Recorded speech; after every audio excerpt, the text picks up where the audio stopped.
Baik, terima kasih sebab bersama dengan saya pada petang ini. Sesi ini ringkas saja. Ya. Kita akan bincangkan berkenaan dengan bagaimana untuk aktifkan dokumen studio. Okay, ada yang hadapi masalah nak masukkan ID lesen mereka. Kemudian kita akan bincangkan sedikit, saya akan tunjukkan sedikit asas bagaimana nak gunakan dokumen studio yang baru. Okay, so yang pertama sekali kita akan lihat ni saya gunakan akaun yang baru dekat domain saya sendiri. Jadi dalam ni tak ada dokumen studio. So apa kita buat ialah kita kena carilah dokumen studio tersebut, add-on tu. Dan untuk makluman saya tidak akan tunjukkan key dia pasal key tu hanya boleh digunakan untuk email e-didik sahaja. Okay. So email untuk domain sendiri ni kena beli sendirilah. Dan kos dia akan menelan belanja $99 atau RM400. Tak, 400 lebih lah macam tu. So bagi yang tak ada lagi dokumen studio ni boleh install je kat sini. Dan kita authorize macam biasa. Okay, bila dah authorize dia dah pasang lah. Bila dah pasang kita reload balik. Okay, so bila dah reload kita pergi pada bahagian extension dan dia akan muncul kat situ. So dekat sini kita boleh pilih. Ada antara rakan-rakan yang kat sini dia keluar restore license kan. Ada keluar activate license. Jadi yang pernah guna dia akan ada restore license. Okay, yang pernah guna dia akan keluar restore license. Yang baru saja buat dia akan gunakan activate license. Tapi kalau kali pertama guna macam ni lah. So kalau kita klik open sekarang ni, dia masih lagi keluar yang versi lama kat sini. Ni versi lama So bila versi lama ni kita biasanya kita kena on lah dia dalam bentuk trial, kita kena on dululah dekat sini. Tapi kat mana kita nak tengok kalau kita nak gunakan versi yang baru. Seperti mana yang bengkel sebelum ni saya dah tunjukkan, kita kena buka contohnya Google Slide ke, satu Google Slide. Jadi bila kita dah on, dah pasang dekat Google Sheet tadi, dia akan muncul juga dekat Google Slide. So dia akan ada lah dalam ni. Okay. Dia ada dalam ni, ada dokumen studio. So kalau kita klik kat sini, nampak kat sini dia tulis restore license. Padahal kat sini ialah activate license atau upgrade to premium kan. So kalau ada license, kali pertama guna, klik pada activate license lah. Kalau tak nampak paparan macam tadi tu, kita boleh gunakan kaedah ni. Kita akan dapat paparan yang baru. Okay. Sebab paparan baru ni hanya muncul dekat yang lain. Macam Google Slide ke, Google Doc ke. Sebab dia asalnya ialah extension yang untuk digunakan untuk sheet sahaja. Tapi sekarang ni dokumen studio ni kita boleh buka dekat Google Slide, dekat Google Docs ataupun dekat Google Forms sendiri. So kalau kita buka yang ini, dia akan keluar, dia akan baca dululah kita ada license ke tak. Sebab dia ambil masa sikit tu. Lagipun mungkin sebab lain punya juga so kena sabarlah tunggu dia buka. Okay, bila dia buka ni dia akan keluar macam ni lah. Ramai yang tunjukkan buat screenshot dia dapat free trial. Okay, memang akan keluar free trial je. Kali pertama tu memang akan keluar free trial saja. So tak perlu risau, kita just klik saja pada add-ons, document studio dan klik pada restore license. So bila klik pada restore license ni dia akan keluar begini. Biasanya dia akan keluar, okay dia suruh kita belilah pasal kita memang tak ada lesson, macam ni tak ada lesson langsung. Dia akan keluar suruh beli lah. So cara yang sepatutnya kita kena cari supaya dia keluar dekat activate license ni. So kalau keluar activate license ni, barulah kita boleh masukkan lesen kita sepatutnya. Okay, kita masukkan key kita kat sini, kita klik je activate license. Just in case tak keluar, cikgu just buka satu lagi Google Sheet yang lain. Sampai yang inilah, ni kalau kali pertama guna dan tak pernah guna. Tapi kalau anda memang seorang pengguna, biasanya kalau kita klik restore license ni, dia tidak akan pergi kat bahagian beli ni. Dia tak akan beli kat bahagian beli ni, dia akan keluar, dia akan pilih, ada pilihan lah. Maknanya kita kena beli atau kita kena aktifkan. Okay. So, either way kalau ada masalah juga, masih tak jumpa, saya yakin memang akan ada je yang akan bertanya lepas ni. Tak apa, jadi masalah. Beritahu je dalam grup, nanti kita cuba selesaikan, tengok macam mana. Macam tempoh hari yang Cikgu Ben bantu, dia gunakan incognito window. Okay, dia gunakan incognito window, jadi daripada situ dia open dekat Google Sheet, dia tak detect apa-apa license ke apa ke, terus on. Dan satu lagi, seperti mana yang sebelum ni kami selalu kongsikan, please jangan ada banyak account di sini. Kalau anda kongsikan account, contohnya dekat sini ada banyak account mungkin ada 2-3 account yang anda login dalam satu browser atau satu profile, saya sarankan anda asingkanlah, sebab itu pun akan jadi punca kenapa lesen tadi tidak dapat dihidupkan. Lebih lagi kalau email yang kedua tu bukan email daripada contohnya edidik dengan edidik, tak apa. Tapi kalau edidik dengan MOEDL ke, ataupun mungkin OUM ke, atau mungkin daripada domain lain, domain kita sendiri ke, dia akan ganggu sikit lah. Okay. Baik, itu untuk kita aktifkan. So seperti yang saya katakan tadi, saya tak akan tunjuk sampai habis sebab itu melibatkan key tadi. So nanti kan ada orang lain pula ambil key tu.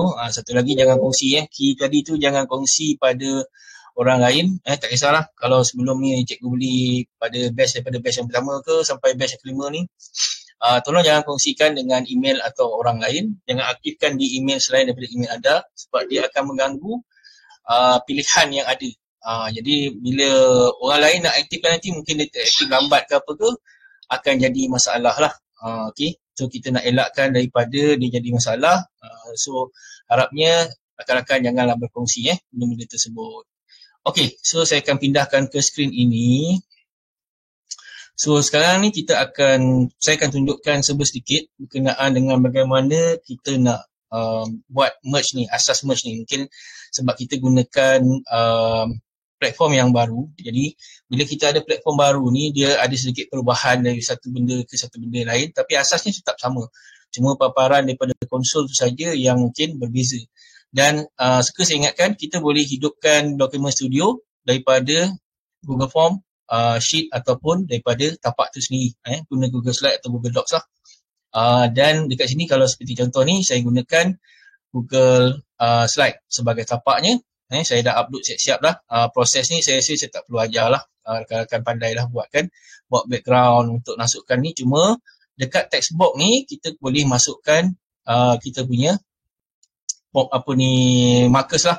Markers ni seperti mana yang sebelum ni, sama je, kita gunakan double bracket ni. Dan biasanya apa yang ada dalam double bracket ni mestilah berasal daripada soalan di sini. Soalan yang kita bina dekat dalam form. Macam contoh form form contoh ni cuma ada 2 je, iaitu nama peserta dan juga email.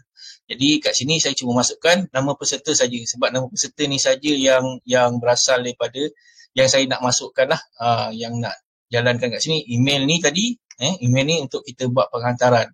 So kejap lagi saya akan tunjukkan macam mana kita nak gunakan tapak tersebut. Jadi sekarang ni yang saya tak tambah lagi ialah nombor siri sijil. Jadi biasanya saya akan tambah, saya klik je pada text box. Okay, saya klik mana-mana, kemudian kita type lah. Dekat sini mungkin soalan dia ialah, kita buat double curly brackets tu, kalau tak nampak saya cuba zoom. Okay, kat sini kita masukkan nombor siri sijil. So bila kita dah ada benda ni, biasanya yang jadi masalah ialah kita nak pusingkan dia kan. Kita just pusing aje lah. Macam sekarang ni Google Slide dia dah bagus lah. Dia ada keluar nombor berapa degree yang kita gunakan. Jadi kalau dulu tak ada nombor ni. Jadi ni adalah antara update terkini dekat Google Slide, di mana bila kita pusingkan tombol dia ni, dia akan keluarkan lah berapa degree yang kita nak. Jadi kita boleh adjust. Okay. Kalau cikgu nak buat nombor siri tu sengit ke apa ke, ikutlah. Ikut pada kreativiti masing-masing. Dan dekat sini kita nak selaraskan supaya contohnya kita tukarlah dia punya font. Okay. Mungkin kita kecilkan sikit untuk nombor siri ni, kemudian kita turunkan supaya dia mungkin selaras dengan selari dengan bahagian ni. So kita tengok balik lah dia kena ke tidak. Jadi macam ni saya dah berpuas hati, cukuplah dekat sini. And then ada satu lagi saya nak tambah ialah saya nak tambah QR code kat sini. So saya dah siapkan dekat dalam template saya satu kotak seperti mana yang saya tunjukkan kat sini. So apa saya buat ialah saya lukiskan bahagian ni. Tapi untuk bahagian ni rakan-rakan kena pilih kat sini, resize ni kan, kena pilih supaya dia tidak do not auto fit. Jadi baru kita boleh selaraskan. Ini kalau untuk gambar atau QR code adalah satu kemestian lah. Jadi bila anda dah buat saiz dia kali pertama, dia mungkin akan default jadi ini. Saya tunjukkan perbezaan dia.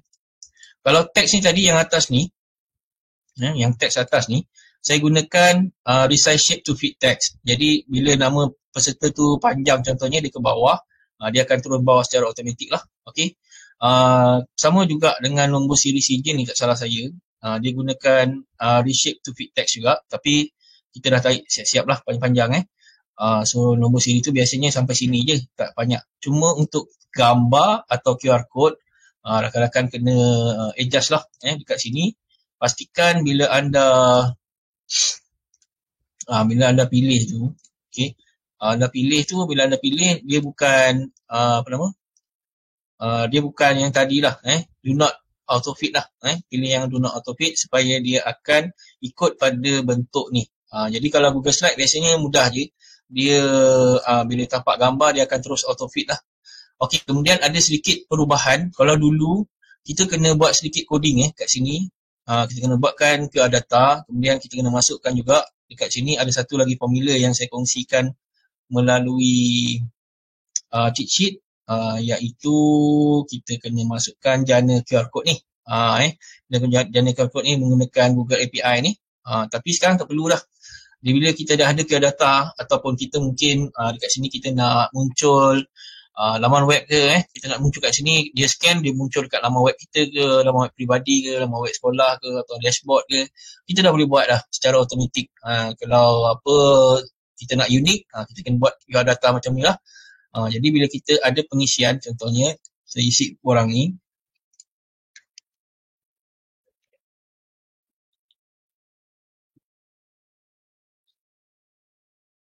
okay, kita submit.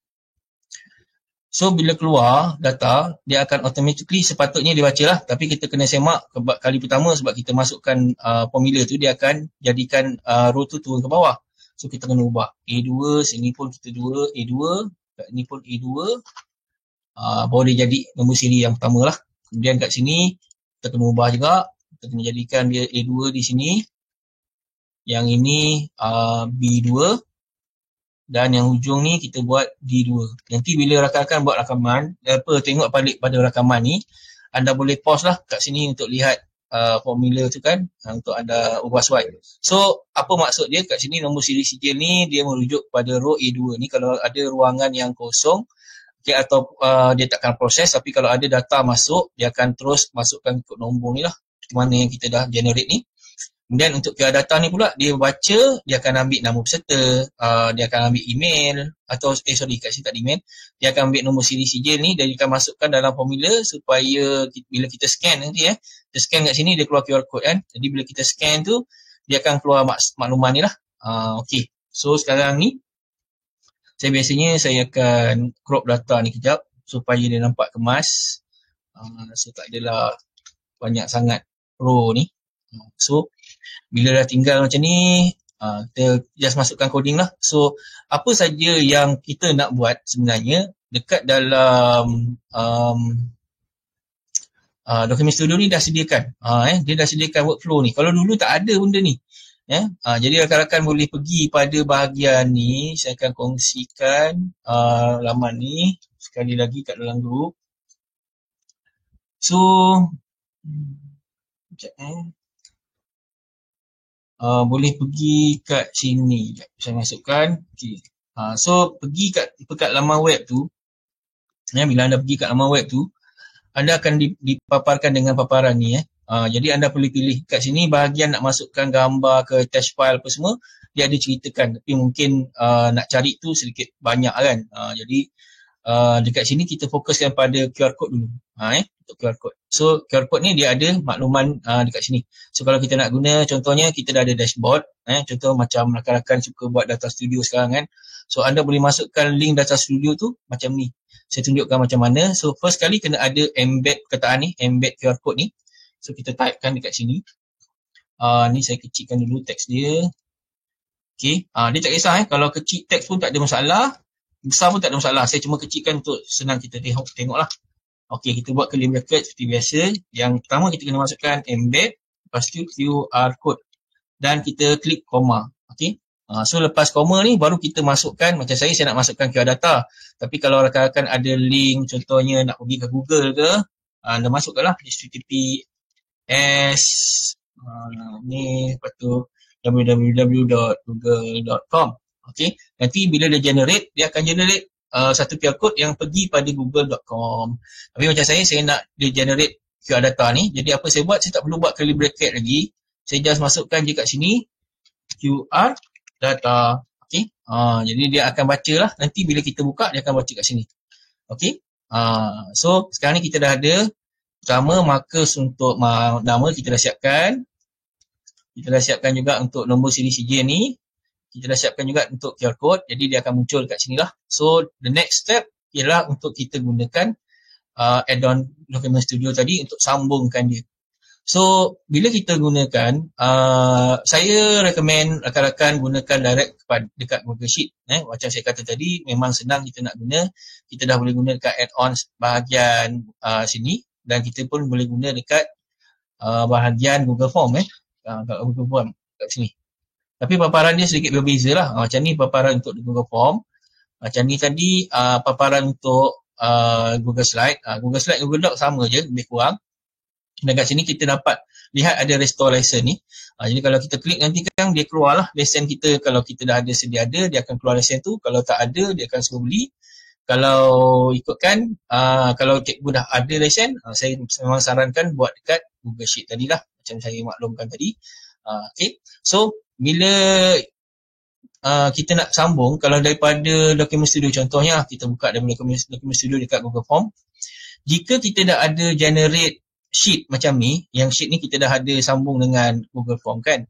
Jadi apa dia buat ialah, kalau kita start apa-apa, kita create workflow, dia akan baca tau output tu. Dia akan baca benda ni. Tapi, kalau daripada Google Form, katakanlah kita belum generate responses sheet ni, atau output sheet ni kita belum buat, apa dia buat ialah, dia akan buat satu sheet yang baru.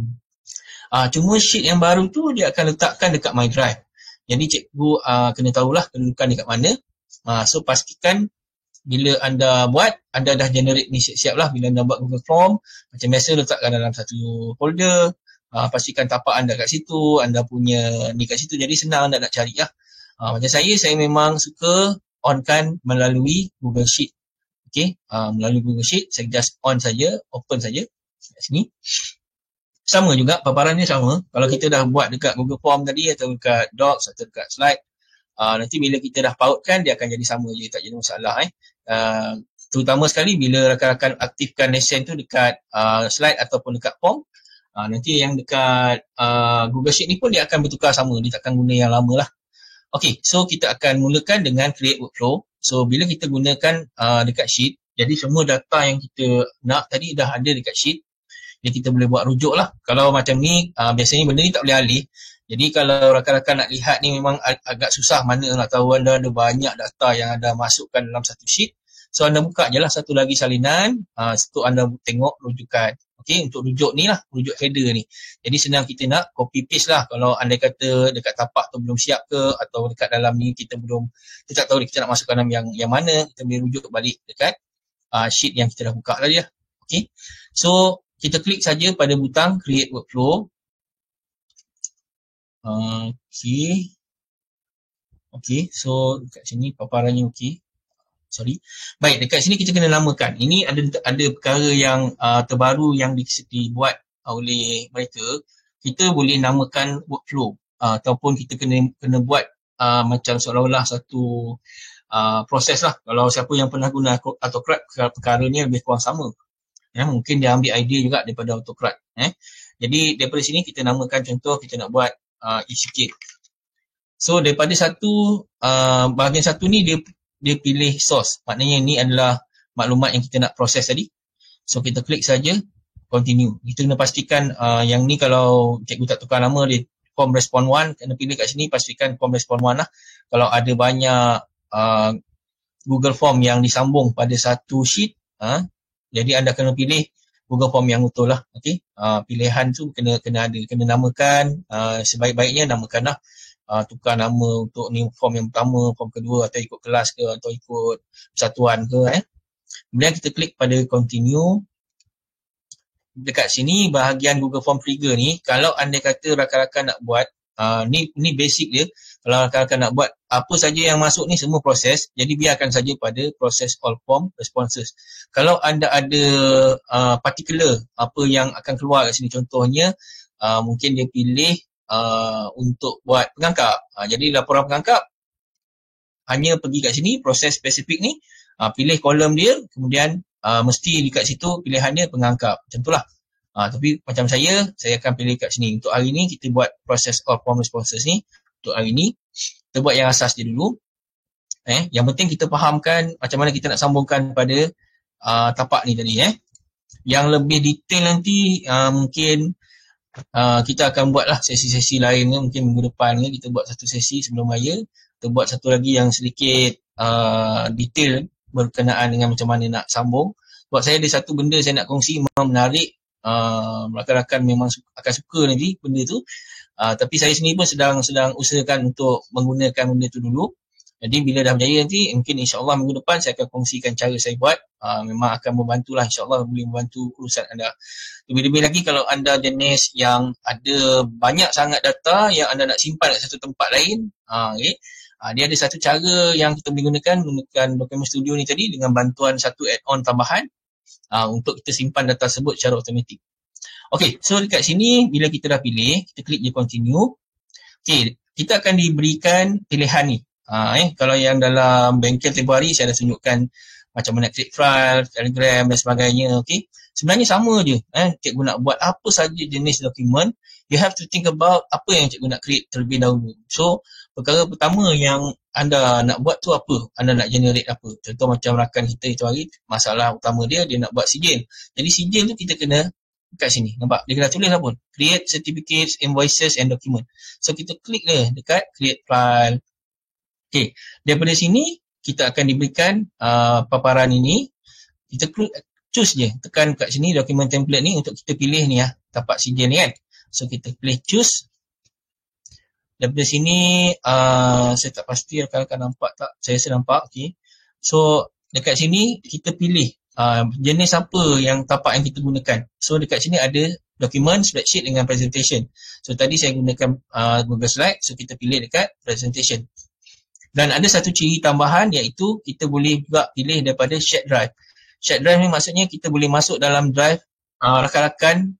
Kalau ada kongsi dalam satu sekolah buat drive apa semua, kita boleh masuk ke sini, ambil dokumen dia. Tapi untuk hari ni kita pergi pada presentation dulu. Okey, ini adalah tapak yang tadi saya buat. Okey, macam mana saya tahu? Sebab owner tu kita.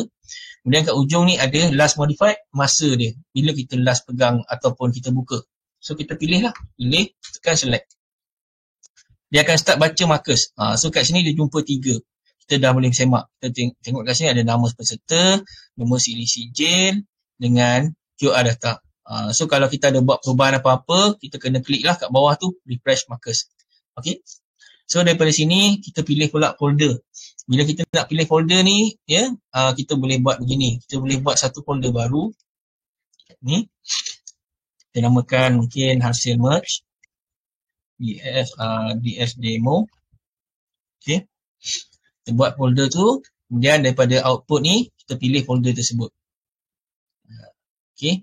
Dia akan keluar. Biasanya bila paparan macam ni, dia susah sikit lah. Kalau dulu dia ada pilihan untuk kita sorting. Tapi kalau rakan-rakan tak jumpa, anda boleh type saja. Macam saya tahulah ni yang pertama tadi. Kita boleh tengok. So, kita select. Kemudian subfolder path ni, kalau dulu kita kena buat double macam ni. Sekarang kita buat satu je. So, terpulang pada rakan-rakan nak buat dynamic ke. Kalau dynamic maksudnya, kita boleh ikut apa saja header yang atas ni. Contoh saya nak buat subfolder tu ikut dynamic pada email. So, saya buat macam ni lah. Slash. Buka kurungan ni. Kemudian dalam dia, kita type email. So, apa yang berlaku ialah, bila dia akan dia jana file tu, dia akan masukkan dalam folder hasil merge demo ni. Kemudian dia akan ada sub, dalam tu ada subfolder. Subfolder tu akan berdasarkan pada nama email ni. Kalau macam ni dia type gini lah. Okay. So next, output file name kita boleh control. Kita boleh letakkan contoh e-sijil. Lepas tu kita letaklah nama peserta. Kalau kita tak tahu, kita pilih je kat sini pun boleh. Ya? Pilih je nama peserta. Dia akan muncul lah. Tapi biasanya kalau kita pilih ni, kalau ada space-space tu, cikgu check lah dulu. Kemudian format ni biasa kita biarkan pada PDF saja. Kemudian untuk shared files ni, saya biasanya saya akan masukkan ni saja. Anyone dekat bahagian editors. Anyone with the link. Okey, kenapa saya masukkan ni? Tujuan dia ialah bila dia masuk untuk dalam bentuk PDF, jadi kalau rakan-rakan bercadang untuk berkongsi file ni bukan melalui email, nak bagi dia mungkin dalam bentuk data studio je ke kan. Jadi anda boleh gunakan ni lah, anyone with the link ni. Jadi bila dia dapat link tu, dia tu boleh buka. Tak kisahlah email apa dia pakai. Okey. Dan bahagian ni pun dah boleh antik sebab kita tak gunakan. Allow collaborators ni biarkan saja. Okay, so kita review balik. Kita dah ambil tapak, kita dah set markers, kita dah set folder, kita dah buat subfolder. Subfolder ni kita boleh buat berlapis-lapis. Contohnya, kita boleh buat demo slash lagi. Jadi dia akan buat satu folder nama demo. Kalau folder ni dah wujud, dia tak buat lagi dah. Jadi dia akan buat yang inilah, email ni. Kalau email tu belum wujud lagi, dia akan buatkan folder. Okay. So dekat sini bila dah selesai, kita klik je done. Bahagian ni kita dah letakkan nama dia apa semua, kita dah setkan anyone with the link kat editors. Okay. So kita klik done lah. Kalau rakan-rakan nak preview, boleh preview. So klik done saja. So dah siap satu task. Dan task kedua mungkin kita nak dia hantar email kepada pengguna kita. Tu yang biasanya lah kalau kita buat isi jail ke apa ke, kita akan minta dia hantar email. Jadi kita klik pada send email pula. Kita add test. Kita pergi pada send email, kita pilih dekat sini Gmail. Okay. Bila dah pilih Gmail tu, sender name ni cikgu ubah sesuai lah kan. Cikgu masuklah mungkin apa, team admin ke, ataupun macam saya letak sekarang ni, team admin sijil. Kalau cikgu nak buat secara ni pun mungkin nama persatuan ke apa semua tu berbeza-beza. Mungkin cikgu boleh pilih jugalah kat sini, dia benarkan. Jadi cikgu boleh masukkan makluman tu kat sini. Okey. Kemudian nama email ni kalau kita nak pakai email lain, sender email tu kita tak nak nombor email kita keluar kat sini. Sebenarnya buat masa ni tak ada pilihan lain lagi. Masih lagi kita gunakan email ni. Tapi dekat reply to ni kita boleh ubah sesuai. Kita boleh masukkan no reply. Sebab apa kita guna no reply? Jadi bila rakan-rakan tu tadi dia klik, dia nak reply balik lah kan. Dia nak cakap terima kasih, dia akan pergi kat email ni lah. Dia takkan pergi kat email kita. Tapi yang pandai tu mungkin dia akan ambil lah email kita ni, copy paste balik ke apa kan. Siapa yang biasanya tekan nak forward semata-mata nak cepat cakap terima kasih tu, dia akan pergi kat sini lah. Okay. So dekat sini kalau kita dah ada soalan, tadi kita ada soalan yang kumpul email. Jadi kita pilih lah soalan tu di sini supaya email nanti akan dihantar kepada alamat ni. Tapi kalau kita ada contohnya ada 2-3 orang lah yang akan terima, mungkin ni guru besar, yang ni kita nak hantar kat PK1 kita. Kita boleh setkan dekat to recipient CC ni, cikgu masukkan je alamat email dia. Contoh kat sini saya nak masukkan pada diri saya ke. Lepas tu klik enter, dia akan ada kat sini lah email tu. Jadi setiap satu orang yang ni dia akan hantar satu salinan. Mungkin juga cikgu nak hantar pada diri sendiri disebabkan yelah ada orang nak semak ke apa kan. Jadi cikgu nak benda tu masuk kat inbox cikgu sendiri. So cikgu masukkanlah email cikgu kat sini. Mungkin Gmail anda ke, tak kisahlah apa-apa email. Kemudian bahagian email subject ni wajib. Kalau tak ada, nanti kan dia tak jalan. So kita kena masukkan, masuklah apa-apa. Biasanya saya ikut nama dokumen je. Supaya senang kita nak trace. Jadi macam ni dia dah masuk. Yang bahagian ni tak perlu ubah. So bawah ni kita masukkanlah apa-apa ucapan.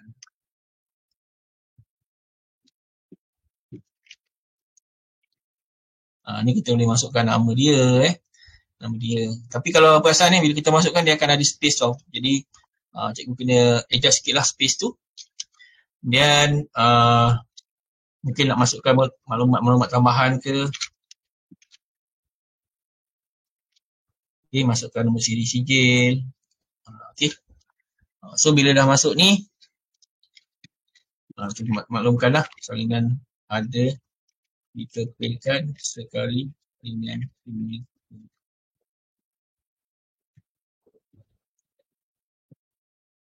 Okey, bila dah selesai, kita dah bahagian bawah ni, file attachment ni, cikgu pastikan dia ada tick dekat sini. Attach all merge files generated in this workflow. So setiap kali dia dah generate, dia akan attach kat email ni lah pada orang yang sama. Yang bahagian susun-susun buat apa, siapa yang hantar dulu apa semua tu, cikgu tak perlu risau. Dia akan ikut saja. So bila dah selesai semua, kita semak balik. Contohnya tadi kita ambil di email, kemudian tu kita dah namakan siapa yang hantar, kita dah setkan penerima dan kita dah setkan no reply ni. Kemudian kita dah namakan email, dan kita dah masukkan body dia sikit. Kalau cikgu nak ubah-ubah, cikgu ubahlah kat sini. Cikgu nak bold ke, mungkin cikgu nak buat dia sebagai heading ke, terpulang pada cikgu lah. Okay. Kemudian dekat sini bila dah selesai, pastikan klik pada attach all merge files tadi. So klik done. So kita dah siap 2 task. Pertama tadi kita nak buatkan file sijil kita, dan kita nak hantar sijil tu kepada penerimanya. So kita klik pada continue. Okey, bila kita klik continue tadi daripada task, dia akan pergi kepada bahagian save. Okey, bahagian save ni dia ada beberapa pilihan. Okey, cikgu boleh klik pada yang biasanya kita akan onkan pada run on form submit lah. Okey, sebab kita dah sambung dengan form kan, dia nak jalan secara automatik. Cikgu juga boleh pilih untuk runkan secara work every hour, ataupun cikgu boleh pilih dua-dua sekali, tak ada masalah pun. Okey, dan mungkin juga kalau cikgu tak nak jalankan, cikgu nak kumpul data aja hari ni, boleh juga klik pada add a time delay. Cikgu bukan akan jalankan sebanyak berapa hari. Contohnya ni dia ada pilihan hours, days, weeks, months dengan years. Minit tak ada So katakanlah cikgu nak berjalankan dia sejam sekali, cikgu klik satu kat sini, 1 hours after atau before. After ni pulang lah. After ni maksudnya selepas tarikh. Selepas tarikh tu kita kena pilih lah tarikh tu dekat row number sekian lah. Mana kalau dia hantar, contoh dia hantar dekat timestamp, kita pilih timestamp kan. So kita pilih ni, dia akan lihat pada tarikh, dia akan buat tu esoknya, sejam selepas.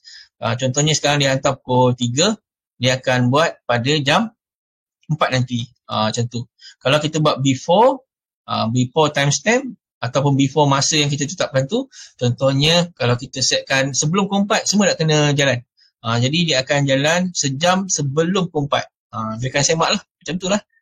Tapi saya buat masa ni kita akan test kemudian, sebab benda ni pun nak test dia kena tunggu sehari. Ada juga ni pilihan sampai years kan, 1 tahun selepas tarikh, terpulang lah macam mana kita nak set kan. Tapi saya akan hanya gunakan run on form submit supaya kita boleh test secara live. So dekat sini bawah save ni dia ada 2 pilihan sebenarnya. Satu save workflow saja, satu lagi save and run. Jadi kalau cikgu dah ada data, maksudnya dah ada testing, macam saya dah ada testing data kat sini. So apa saya akan buat ialah saya akan pilih save and run. Kalau cikgu belum ada data, cikgu klik pada save workflow. Maksudnya kita boleh buat benda ni sebelum kita bagi borang ni pada orang. Kita dah test apa semua, maklumat kita nak apa semua, kita dah pilih, kita dah masukkan. Lepas tu kita kosongkan balik, baru kita buat benda ni kan. Lepas tu cikgu klik je lah save workflow, tunggu je jalan, biar dia jalan kerja dia. Tapi macam saya dah ada data tu, saya klik pada save and run lah, sebab saya nak test data yang dah sedia ada. So saya klik je save and run. So dia akan simpan semua pilihan kita buat tadi, dan dia akan bawa kita kepada yang kelima, iaitu run. So run workflow ni tadi kalau cikgu lihat, okey, dekat sini dia belum jalan lagi, dia belum jalan lagi. Okey, kita akan lihat kat sini dia dah update, tapi maklumat tu belum dijalankan lagi. Dia hanya keluarkan benda ni lah. Okey. So advantage bila cikgu buka 2 macam ni, cikgu seorang pengguna dia, jadi cikgu boleh ubahlah benda kat atas ni, cikgu boleh jadikan dia, cikgu cut macam ni dia akan jadi tak adalah besar ke contohnya kan. Jadi kita ubahlah size dia. Ni semua kosmetik je kan. Cikgu nak buat boleh, tak nak buat pun tak ada masalah. Nak buat boleh, tak nak buat pun tak apa, tak jadi masalah. Saya memang suka dia tak panjang-panjang, besar sangat data dia, tak semak sangat lah nak tengok. Jadi bahagian ni masih kosong. Dekat bawah kolom-kolom ni kalau kita lihat, dia masih kosong sebab tak ada apa-apa berlaku. Sebab kat sini kita belum klik lagi run workflow. So bila kita nak jalankan dia, kita just klik je lah kat sini, run workflow ni. Dan kita biarkan dia buat kerja dia. Pastikan kita tak close lah, tak tutup bahagian window ni. Kalau kita tutup, dia takkan jalan lah. Walaupun dia dah save tadi, dia tak jalan. Dan kali pertama tu mungkin dia akan ambil masa sikit, baru dia akan keluar. Okey, macam ni pun masa yang dia ambil dekat 16 dia akan paparkan semua. Tahu cikgu ada berapa row, kemudian dokumen kuota ada berapa, email kuota ada berapa. Okey, so bila 16 ni dah siap, dia dah keluar perkataan refresh kat sini. Dan juga kita boleh klik home. Saya nampak kita punya action dekat sini. Dan kita boleh terus semak. Yang pertama ialah kita boleh semak dokumen yang dijana. Ni dokumen dia. Okey, dah siap dah. Nampak QR code ni kat sini. Jadi saya akan cuba scan. Lepas tu saya hantar dia punya screenshot dia dekat dalam group. Jadi cikgu boleh tengok apa yang berlaku kat situ. Okey, saya hantarkan screenshotnya sekarang kat dalam group. Sekejap ni.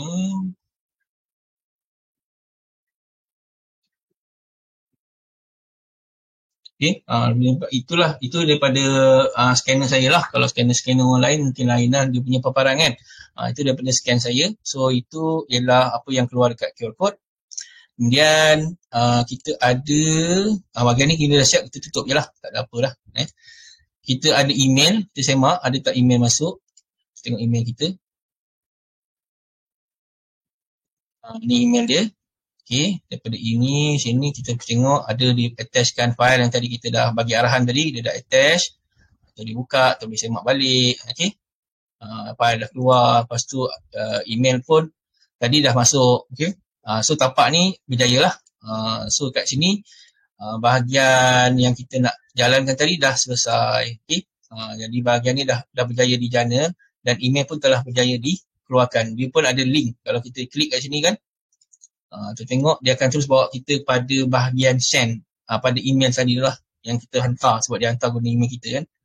So kita nampak lah email tu. Okay. So itu saja, simple je. Benda yang simple. So saya ulang sikit saja berkenaan dengan ni tadi, macam mana kita boleh sambungkan dia. Yang pertama, cikgu pastikan cikgu buat tu dalam tengok ini folder. Sorry, sebelum saya teruskan, ni folder yang saya kata tadi. Dia dah buat satu subfolder demo. Dalam tu ada email pula, folder mengikut email dan ada sijil. Jadi yang ni kalau kita semak, okey, klik kat sini. Bawah details ni, tengok kat bawah ni, tepi ni, anyone with the link. Maksudnya siapa-siapa boleh edit. Boleh download, boleh edit. Kalau dia ada PDF processor yang boleh edit teks tu, dia boleh gunakan untuk gantikan nama dan sebagainya lah. Tu pulang pada dia lah. Baik. So sekali lagi, berkenaan dengan folder ni, pastikan semua apa-apa saja cikgu nak buat, cikgu dudukkan dalam satu folder. Kemudian, you can start from anywhere at all. Cikgu nak mula dengan tapak dulu ke, nak design tapak dulu, kemudian baru buat form, kemudian baru keluarkan output ni, keluarkan sheet ni untuk kita proses, terpulang. Ada macam saya, sebelum ni saya buat ni dulu, kemudian tapak ni saya minta lah pada rakan-rakan yang pandai buat sijil tu dia buat, kemudian barulah saya akan masukkan benda-benda ni. Jadi macam sekarang ni saya bergerak sendiri contohnya, saya dengan cikgu Ben je. Jadi kita masukkan ni, kita buat sendiri. Saya jalankan sendiri je. Okay.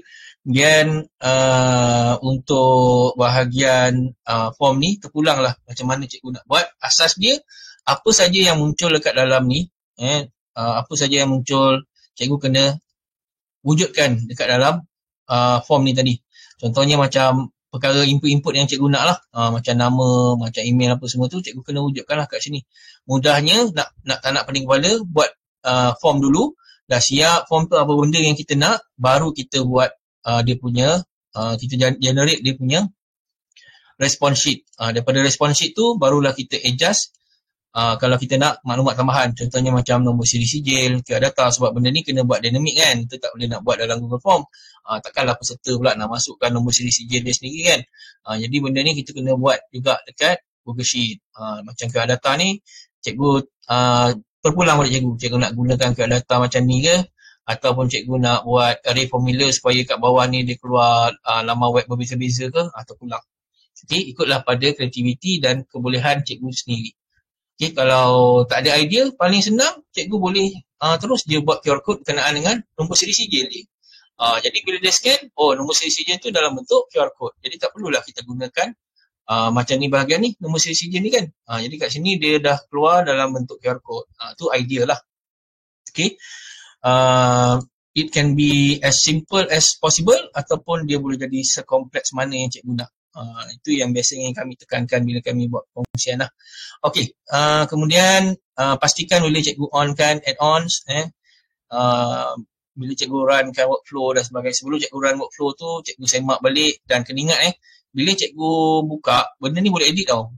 So kalau kita edit macam ni, dan kita tak save, kita cancel je, kadang-kadang benda ni tak jalan. Dia tak berjalan tau.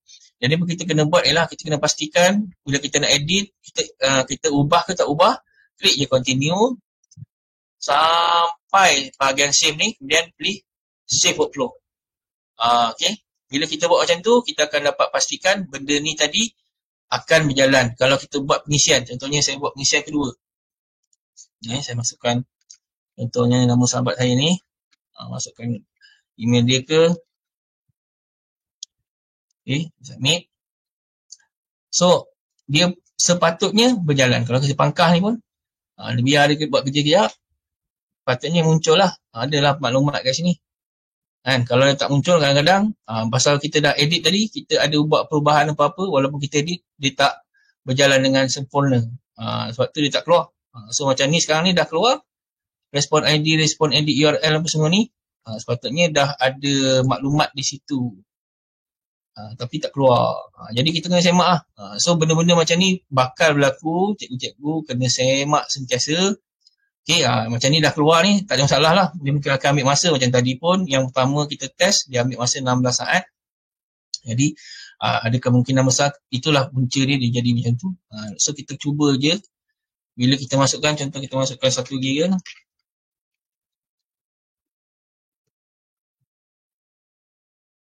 Okay, kita submit. Kita tengok ke output. Okay, kita tunggu. Macam sekarang dia dah jalan kan. Okay, kita tunggu sekejap. Adakah dia masih hanging ke? Dia tak berjalan ke? Dia bergantung pada sistem jugalah.